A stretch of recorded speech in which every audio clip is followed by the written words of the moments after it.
Hello and welcome to the Prospect Blueprint. I'm Kelly Kleinman, and my battery mate is Mr. Rick Dempsey, 24-year Major League veteran, 1983 World Series MVP. Add that onto it with the Baltimore Orioles. Hello, Rick. How are you tonight, Kel? I'm doing good. How about you? You've got to be worn down. You did a little something today. What was that? I've been running around all day long. I went down to Dodger Stadium to kind of reinstate myself with that ball club.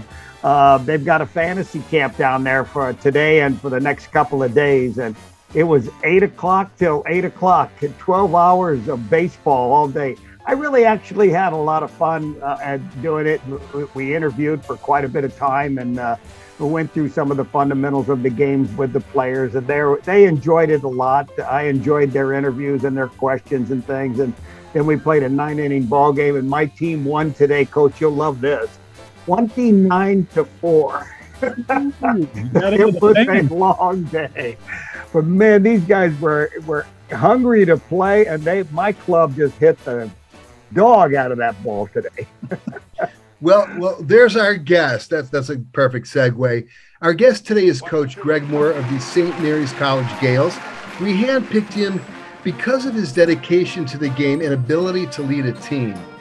His first run as a head coach was a highly successful one at CSUN, Cal State University Northridge, right around the corner for me, where he set a record for the most wins in a 4-year block. He won 120 games. It's a lot of games. But more importantly, set a record for team GPA. And that's probably, I would think, a major factor in landing in the St. Mary's gig. Greg Moore, welcome to the show. Hi, Kelly. Hi, Rick. Thanks for having me. Thank you.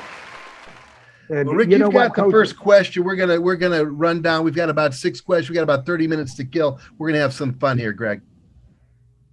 Coach, I just kind of wonder because one of the reasons I've shied away from even looking for a coaching job is the recruiting, man. So I'm just kind of wondering, how is your recruiting process going, and what is your ball club particularly looking for this year? Yeah, I think every year you're looking for that mix of character and ability. You want it to be the right person. You're building a team, but they obviously have to be able to play. So recruiting for us may be a little different than most schools. I like to wait. I know there's a lot of early commits, freshmen, sophomores that commit, but I think the late bloomers like you, Mr. Dempsey, 15th round, and I think you would have done fine in college, making it to the big leagues in just a few years. There's a lot of guys out there, and at St. Mary's, we had 4 guys in the All-Star weekend this past weekend with Burns and Gonsolin, and 2 guys in the Futures game, and all of them were late bloomers. So we look for the late bloomers. We look for the right people, and a lot of it has to do with the good families they come from. I was reading some things about you, and that you're very good at getting your students to be good students, your players to be good students at the same time. You set some kind of a record for grade point average, man. I wouldn't have done well in a college program because I was a horrible student in high school, and I don't know how I would have been able to do a college program. Well, I think Crespi probably prepared you better than you even think. But one thing we do is we don't really key on the GPA. It kind of takes care of itself, a lot like batting average. You don't go out and say, I'm going to hit 350, but you may set that goal, throw it into the distance. We talk a lot more about the skills when you're in the classroom: concentration, separation, communication, and we work at those skills. And the guys really, they become invigorated because they can control those 3 things and go to work every day like they do on the baseball field. So, those records are neat. The players do the work, but it's just fun to see them develop those skills over time. Let's talk about the recruiting process. What events do you prioritize? What's the criteria that you use to determine where you're going to recruit talent? Is it PG? Is it travel ball tourneys? Is it college summer leagues for Portal and JUCO? Yeah, we call it the circuit. All of the perfect game, even the college summer leagues now with the older guys in the portal. Our assistants will go on the circuit a little bit more than I will. I really like to, be off the beaten path a bit. And sometimes I'm just going into cross-check. But we do a little of everything. I really take pride in the fact that we'll go to some places that other people won't go to, and we won't follow the herd because it's just not as much fun. It's a lot more fun to go to, a small high school in the south part of Chico to try to find somebody than it is just to go where 15 other coaches are. Yeah. Coach, it's hard to talk the talk for me, to try to recruit somebody. But I mean, you've got a nice little pitch with them, to get a top prospect there. It must be tough to be able to do that. How do you convince a kid that, to choose a private school like St. Mary's over so many other people at that time? You really got to do a lot of fancy talking. Well, I don't know if it's fancy talking it. This is a beautiful place. And if you ever have a chance, I know it's easy to say I'm the coach here, but this is a unique campus. So when you come here, you almost don't feel like you're in California.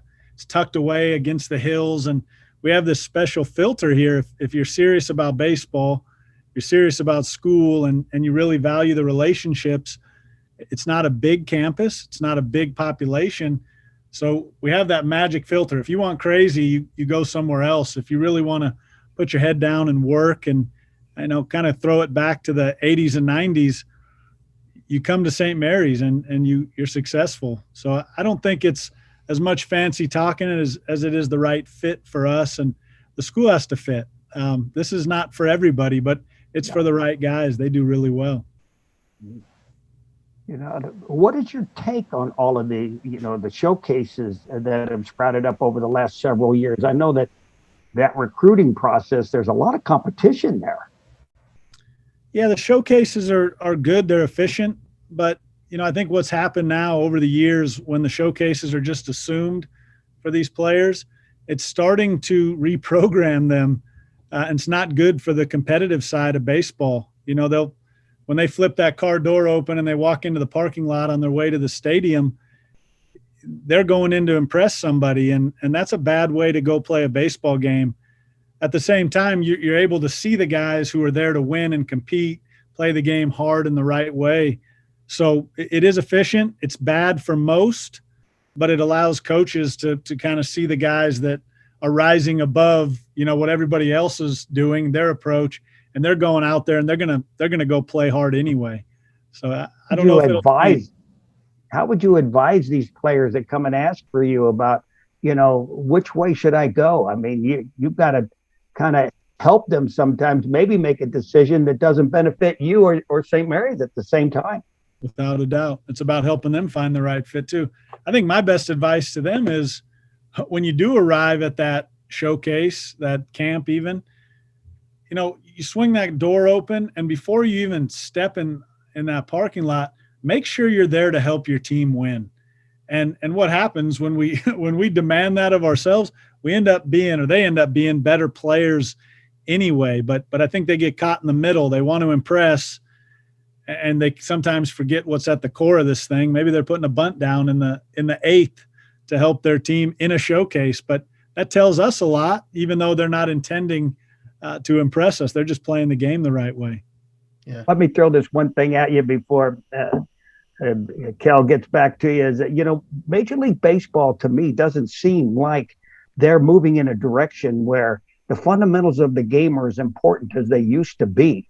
And so, I mean, you're bringing kids into your program that have to play the game more like I had to learn it, not like this new analytical approach. I know there's parts of it that I like, but there's a lot of it that I don't like because game situation isn't something that a computer can tell you about. Learning the fundamentals and helping the team win in those one-run game situations, isn't part of that program. Everything is the uppercut now, the spin ratio, all that kind of stuff.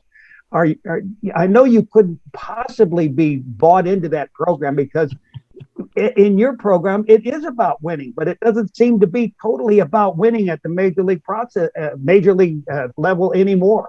Gosh, yeah. Even here, Mr. Dempsey, we see guys killed by spin rate. They're so obsessed with it.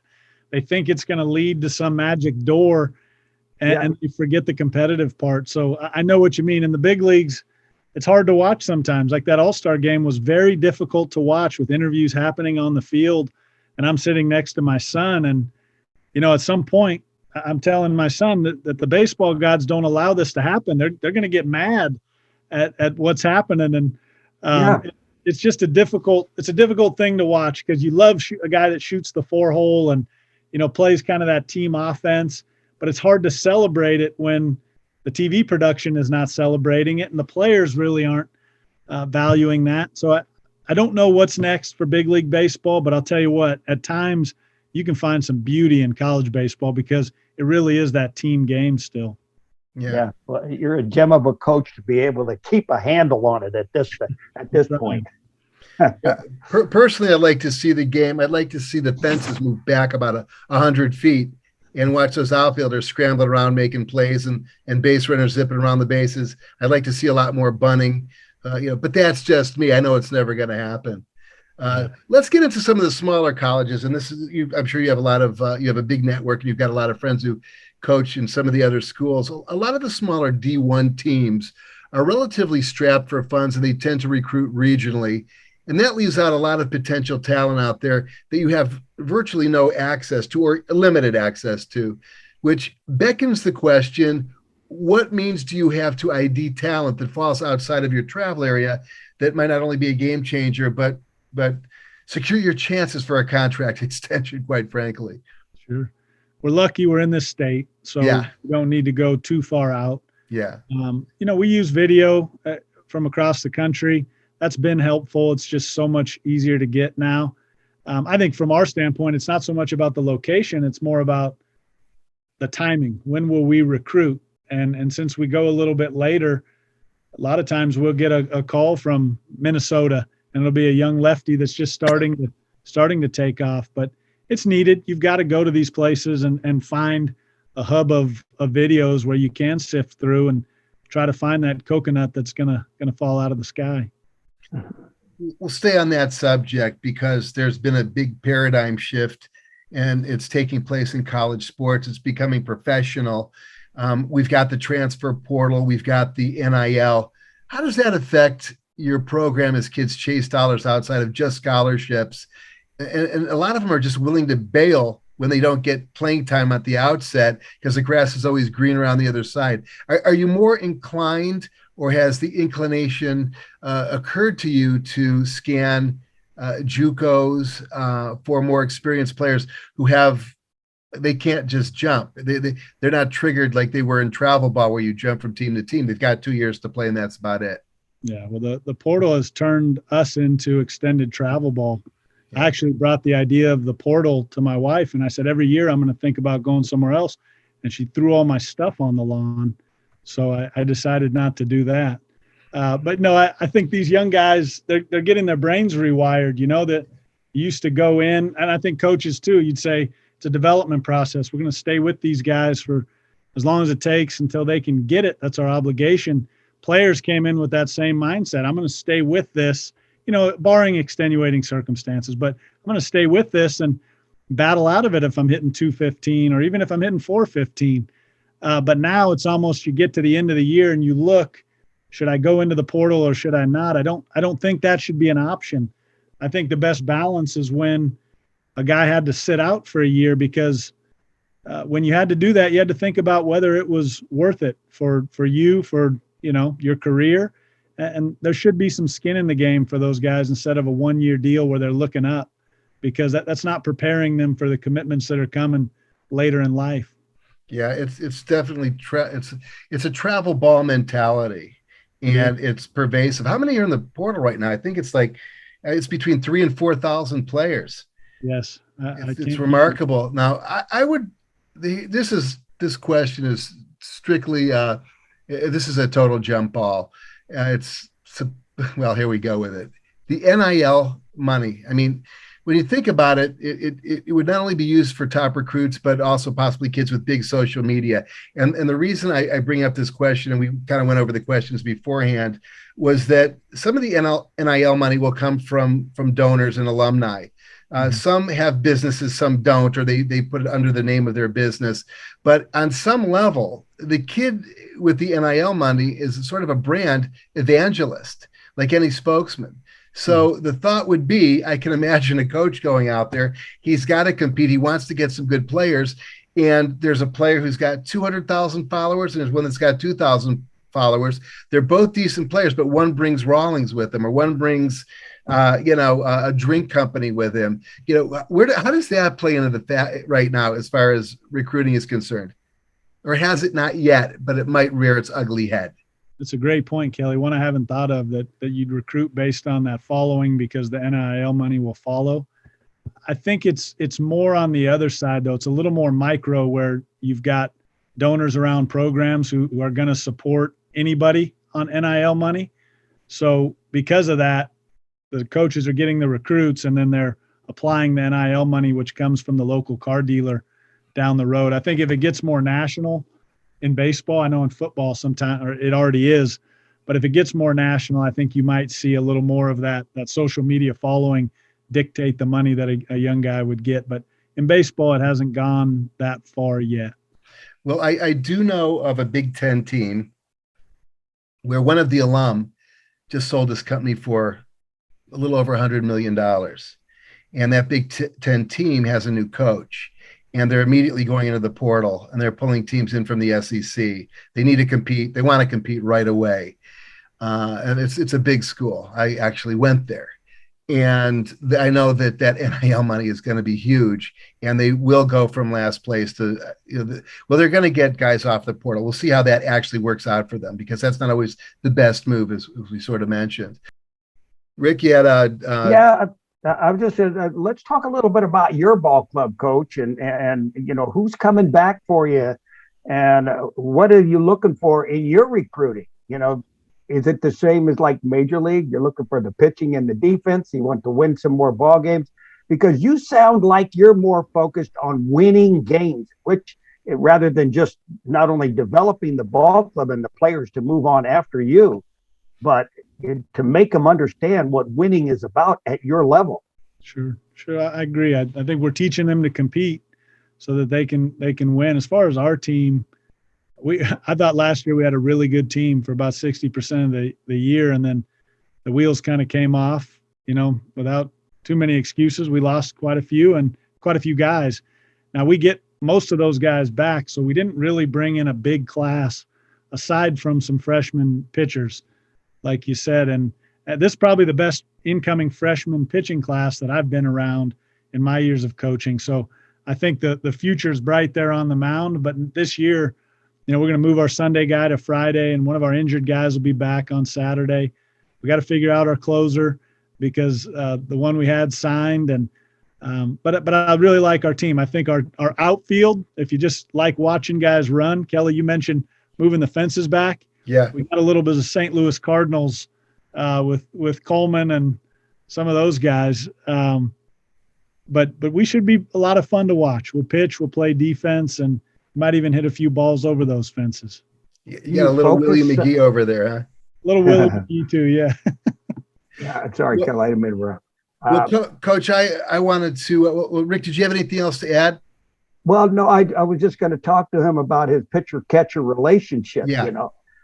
Because that's whenever I talk to groups of people, that's the one thing I try to stress more than anything, really, is that relationship that a catcher gives, with all of his pitchers that he has to work with, so that you get on that same page. And it's surprising how fast your ball club will improve when the pitcher-catcher relationship improves. And you got a guy in that position, or maybe two catchers, that really know how to handle a staff and can make it improve in a short period of time just by communicating together. One of the problems I say at the major league level is that organizations go out and buy catchers to come in from high school and college programs to do all the grunt work. And that's where you win a lot of your ball games, when that pitcher and catcher he realizes where that pitcher's release point is and how to help him get back on track when the tempo changes and he can't throw the ball over the plate, So it's a very important part, and I feel like there's not enough instructors teaching that anymore, or how important it is to a coach. If you just keep losing, you lose favor with the college at the same time, and then down the road they start looking for other people, just like they do at the major league level. But I mean, if you have control of that pitcher-catcher relationship, and you teach these kids, how to adapt to ball games and situations late in games, you have to become a winning guy. And I know that's what you want to be. Yeah. Well, I mean, if I spoke about pitcher-catcher relationships on this call, I would not be the expert, but I do agree with you. It's about as important of a tone setter as as there is. The catcher is the servant on the field, and his job is just to bring out the best in those guys.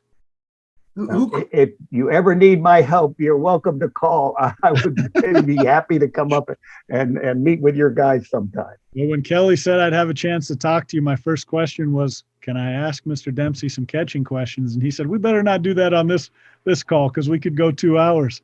Oh, yeah, no doubt. Well, we could probably do a couple of them. Who calls the balls and strikes for you guys? I'm sorry, who calls the pitches?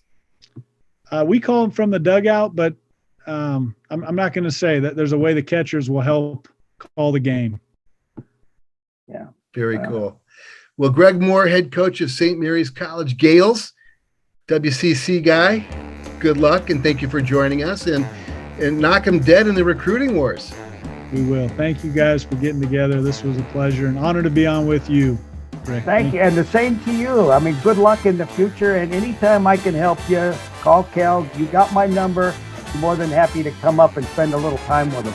Please do. Please do. I'll put you up in the best hotel in town. All right. Thank you. Well, that's about all the time we have for tonight. From all of us here at the Prospect Blueprint, keep your chin in and your eyes on the ball. Have a good night.